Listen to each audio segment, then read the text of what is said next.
이웃국가 정상이 만나는데 전제를 붙일 일은 아니라고 봅니다. 지난 2015년 1월 13일 정확하게 위안부 문제 등을 이유로 한일 정상회담에 응하지 않던 한국에게 당시 관방장관이었던 스가 총리가 내놓은 말입니다. 그리고 모순적이게도 지금 일본의 입장은 정반대입니다. 기대를 모은 한일 정상회담이 불발로 끝난 뒤 스가 총리는 한국의 현안에 대한 해결책을 제시해야 한다는 입장을 다시 드러냈습니다. 자신들이 받아들일 수 있는 해법을 내놓기 전까지 관계 개선은 없다는 생고집을 부려온 것이 벌써 수년째입니다. 그럼에도 일본 정부는 한일 정상회담이 열리지 못한 것은 일정상 어쩔 수 없었던 것이라며 오히려 한국을 비난하고 있습니다.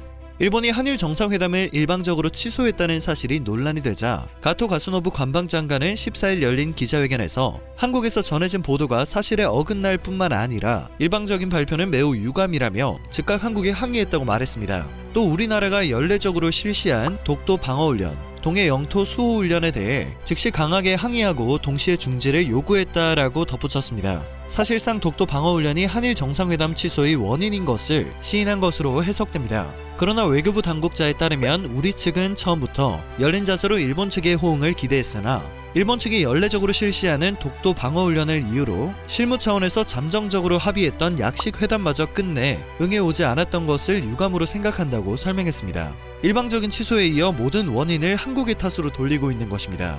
하지만 이유가 무엇이 됐든 간에 일방적으로 회담을 취소한 것 자체가 문제입니다. 사전에 합의된 회담을 일방적으로 취소하는 것은 한국의 한방을 먹이는 것이 아니라 외교 관행에 대한 모독이기 때문입니다. 앞으로 일본과 외교를 할 때는 회의 일정이나 방문 일정 등을 논의하기 어렵고 감정이 상하면 무슨 짓을 할지 모른다는 비이성성을 스스로 부여한 일입니다. 한국이 모욕을 당한 것이 아니라 일본이 스스로의 얼굴에 끼얹은 것으로 보는 게 맞겠죠. 이러한 이유로 일본 측은 한일 정상회담 일방 취소에 대해 더 적극적으로 해명을 내놓은 것으로 분석되고 있습니다. 이렇게 일본은 독도 방어훈련을 막아보려 했지만 우리나라 군은 15일 독도 방어훈련을 예정대로 실시하게 됩니다. 한일 정상회담 취소라는 나름의 초강수를 두었지만 씨알도 먹히지 않은 것입니다. 독도 방어훈련을 막기 위한 회담 취소는 결국 일본 외교에 흠집만 내는 결과를 낳았습니다. 이번 독도 방어훈련은 비공개로 진행되며 해군과 해경함정 및 항공기를 비롯한 공군 전력이 투입되는 것으로 알려졌습니다.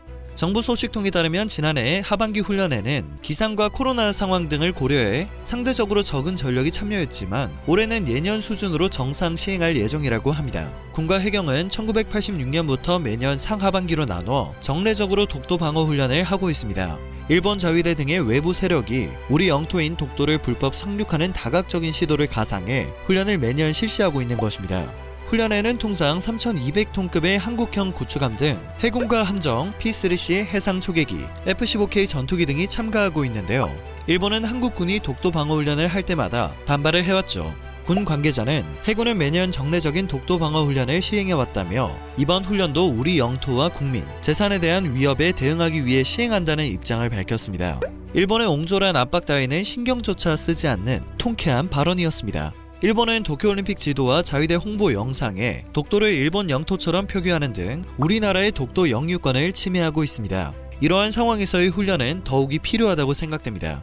일본은 자기 얼굴에 침뱉기를 하고도 아무런 이득도 얻지 못했지만 한국은 G7 정상회의 이후 높아진 위상을 전 세계에 증명했습니다. BBC 월드뉴스 논평에서는 문 대통령의 방문이 보리스 총리의 업적 중 하나라고 평가하기도 했습니다. 또한 미래에는 총성 없는 전쟁과 같은 백신 확보가 전 세계의 가장 큰 화두가 될 것으로 예상하고 있습니다. 백신을 가진 국가가 백신이 없는 국가에 대한 경제와 안보, 정치 여러 분야에서 압박이 가능하고 영향력을 행사할 수 있기 때문입니다.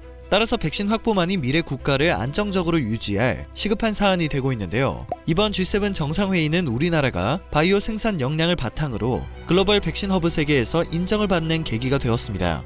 얼마 전까지만 해도 미국은 중국을 견제하기 위해서 동아시아에서 일본이라는 나라에 군사 안보적 경제적 혜택을 주고 한국은 그저 그들의 동맹에 쓰고 버려지는 존재로 여기는 경향이 있었던 것이 사실입니다.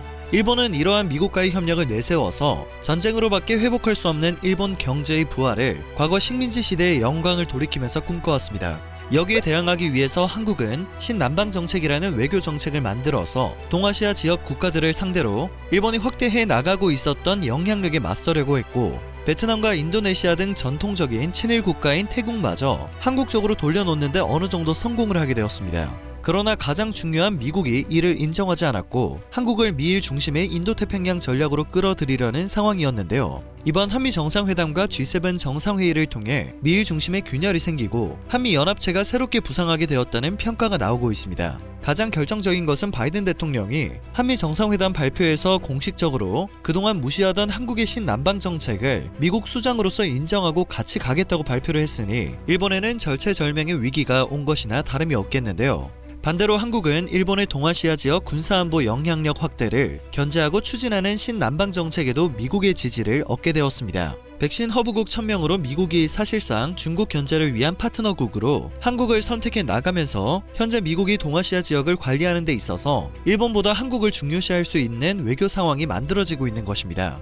G7 초청은 대한민국의 위상을 높였다라는 기사에 대한 해외 반응도 찾아볼 수 있었는데요. 각국 네티즌들은 한국이 G8 국가가 돼야 한다고 생각합니다. 물론 일본이 저항할 수 있지만 장기적으로는 어려울 것입니다. 캐나다인으로서 저는 한국이 리더십을 갖는 것보다 더 중요한 것을 생각할 수 없습니다. 한국은 훌륭한 파트너입니다.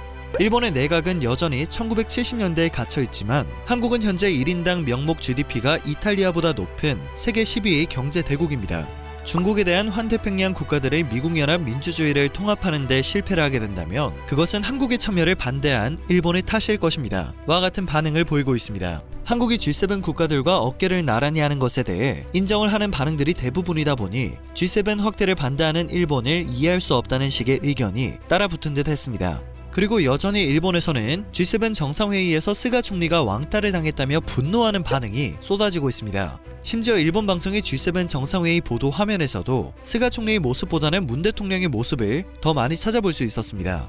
일본에서 나오는 반응들을 봤을 때 해당 이슈에 대한 화력은 꽤나 오래 갈 것으로 예상되는데요. 겉돌고 있는 스가 총리의 사진은 여전히 활발하게 공유되고 있고 이에 대해 일본 네티즌들은 혼자 뒤에 우두커니 있으면서 박자도 못 따라간다. 아베는 최소한 체격이라도 컸지 창피하다. 비굴하고 그릇이 작은 게 외모에서 우러나오는 것일까? 와 같은 우픈 댓글을 남기고 있는 상황입니다.